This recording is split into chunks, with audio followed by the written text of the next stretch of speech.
9 years have passed and we have seen the return of Saints Row, with the new Saints Row Reboot. The new game has taken everything that you've loved about Saints Row series and replaced it with mostly new stuff.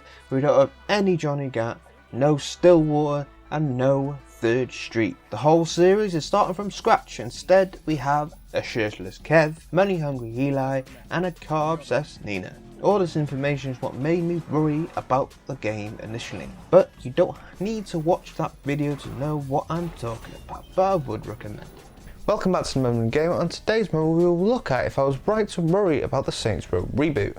Now that I've completed Saints Row, not 100%, I am not a monster, I have enough information to see if I was right to worry about this game. We'll be diving in fully into the story elements of the Saints Row reboot, so some spoilers ahead. So let's dive into this gangster-filled paradise, but before then please give this a like and subscribe. Even though Saints Row has surprised me in being a half decent game, like the previous game in the Saints Row series, this being Agents of Mayhem, both games released with a lot of bugs. It did feel like after 9 years they would learn from their mistakes, but looking at these, they doubled down. Cuphead, I'm not so sure. You know what I do when I'm not so sure? I double down! I think I came across maybe 3 game-breaking-ish bugs throughout my playthrough, but a lot of others popped up that didn't really affect my gameplay, but were also kind of funny. For a full price game like this, it feels like it should be a lot more polished. Everything feels slightly low budget and outdated. It feels much like an indie game studio took on too much in an open world environment. Everything doesn't have that polish you need to make it feel good. That can be brushed off with an indie, giving it the benefit of the doubt of the low budget. An indie company is usually smart enough to get around it, but for a franchise that has sold near over 1 million for every single game they've released, it shouldn't really be happening for this game. All this though does go back to the interview with the developer, with them saying it's one of those game stories that unfortunately becomes common where you're building your tech while you're building your game, which is the biggest no-no in development. We started from nothing at one point early in R&D, we let everything go, rebuilt from the ground up. I wanted rain so bad, there's just something about it. The world state changes, the overcast, the clouds, you see umbrellas come out, people are reacting to it, and everything's shiny and looks great. We've got a nice dust storm system, and that was sort of the trade-off where you could see these storms grow, build from light storms into moderate storms, and all things will get dusty. I like 'em big. I like 'em dusty. Similar stories were told of the development of Cyberpunk and Anthem. Is this a good enough excuse? Not really. Instead of rain we got sand, because it was meant to be in a Los Angeles area. Playing through the game, the sandstorms are very lackluster. It randomly feels like I'm playing Silent Hill game and I'm just scared of what will jump out of this fog / sandstorm. If this was a problem in the game, scrap the whole system, as yes, we are used to detailed weathering systems in games, but when you're doing this, at least 69 of your player base don't give a shit if it's raining, sanding, hailing or even sunnying. Put the time into something else. It does feel like this whole game is missing that core element. Realistically, this game should be a Watch Dogs mixed with Deadpool, but I do kind of think the story elements are in this game to make people enjoy it. It's just a lot of other things what are pinning it down and putting sand in its face. Through the Saints Row franchise, it always kind of feels like the boss plays second fiddle. You still get to play as the big cheese like usual in the Saints Row reboot, but the side characters is usually where it's at in the Saints Row universe.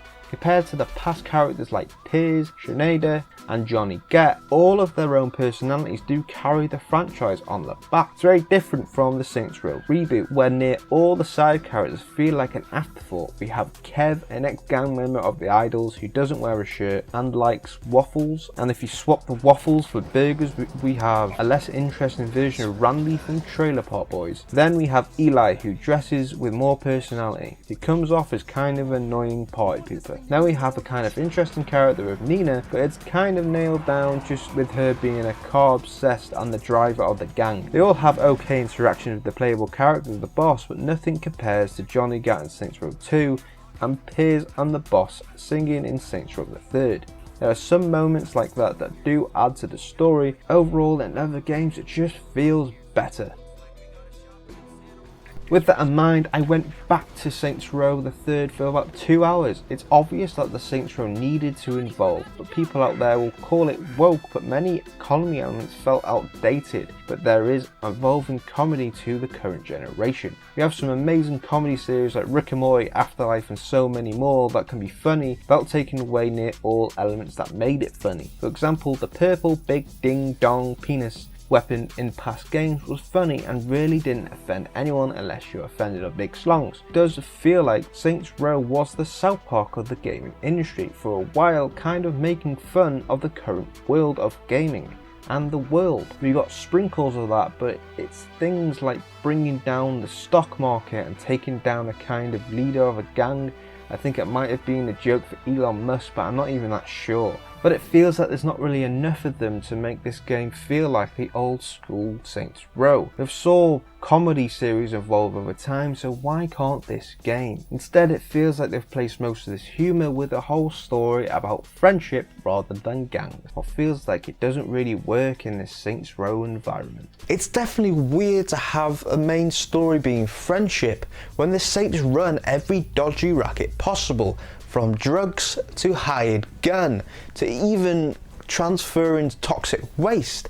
To have a whole game based on friendship rather than gangster shit is a very weird experience and maybe shouldn't have been the experience of Saints Row. Another massive element missing from the game is the gang leaders, or lack of gang leaders, for the idols and the Las Pinturos. The leaders do nearly nothing. I'm still not sure if the idols even had a leader or boss. The Las Pinturos did, but has maybe 2 lines and gets killed by someone else in a cutscene. Maybe it's because Kev and Nina are the ones connected to the gangs, but going against them feels empty. Or near all other Saints Row games have specific cutscenes that push the story forward, focus on the gang's leaders. In this we have nothing like that. We have the Marshals, what's basically the third gang, and doesn't end in any sort of boss fight. It's understandable why they took some elements out and replaced them, but why have they taken a core element that started in the first game and made the villains worth killing? It's a very weird choice, taking away the interest in villains, what made Saints Row worth killing for. Felt like an empty sandwich. They had the bread, the gang, but no filling. No satisfying crunch from a lettuce boss fight, no meaty cutscene to make you want to bite. Now that I can't help think this has happened twice, a gang has set up their hideout in a Catholic church and named themselves the Saints. Does this mean if they set up in a Hindu temple they'd be called gurus? If they set up in KFC they'd be called the Colonels? Disneyland the Mickeys? Or IKEA they'd be called the Meatballs? Imagine an alternative timeline. Imagine the possibilities. And imagination. Then they put the cherry on the peanut pickle sandwich by introducing a couple months earlier one of the fucking things I truly hate about video game stories. It really grinds my gears. So it's now finally time to why I actually like this game. If you watch through all this, you might already think I hate it, but like a fungus, it grew on me, and I kinda wanted more.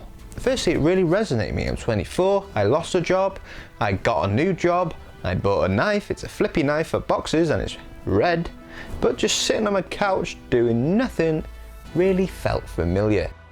Then there's the delivery missing mission where a delivery has been stolen after being left out. Really spoke to me. I do think they could have dived into this deeper, more jokes on this genre.